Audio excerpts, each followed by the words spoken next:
అహ్మదాబాద్ విమానం take off అయినప్పటి నుంచి కుప్ప కూలిపోయేంత వరకు సిచ్యువేషన్ చూసుకుంటే 00 సెకండ్స్ దగ్గర టేక్ ఆఫ్ చాలా స్మూత్గా తీసుకుంది. 0.10 సెకండ్స్ వద్ద ఫ్లైట్ పైకి లేచింది. 0.22 సెకండ్స్ దగ్గర ఫ్లాప్స్ వెనక్కి తగ్గలేదు. 0.25 సెకండ్స్ వద్ద ల్యాండింగ్ గేర్ ఇంకా కిందకే కనిపించింది. 0.28 సెకండ్స్ దగ్గర అప్పుడు ర్యాట్ మోహరించింది. 0.29 సెకండ్స్ వద్ద మేడే కాల్స్ వచ్చింది పైలట్ నుంచి. ఎలాంటి రియాక్షన్ రాలేదు. 0.35 సెకండ్స్ అప్పుడు విమానం కొంచెం కిందకి వంగి ప్రయాణించడం మొదలుపెట్టింది. నియంత్రణ సైతం కోల్పోయింది. 0.45 సెకండ్స్లో క్రాష్ అయింది. పెద్ద మంటలతో బ్లాస్ట్ అయింది.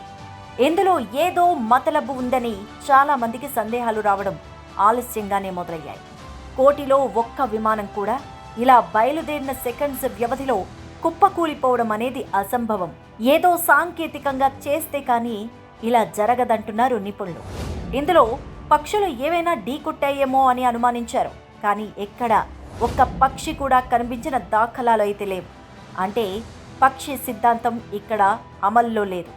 కేవలం 30 నుంచి 45 సెకండ్ల లోపు కుప్పకూలిపోయే విమానమైతే అసలు టేక్ ఆఫ్ తీసుకోవడమే చాలా కష్టమని అంటున్నారు నిపుణులు. ఇది సాంకేతిక లోపము కాదు, యాదృచ్ఛికం అంతకన్నా కాదు. కావాలని ఎవ్వరో పనిగట్టుకొని చేసిన ఒక ఆపరేషన్ అంటున్నారు. ఎవరైనా సిబ్బంది రాజీ పడితే కానీ ఇలాంటి సందర్భాలు జరగవు అంటున్నారు.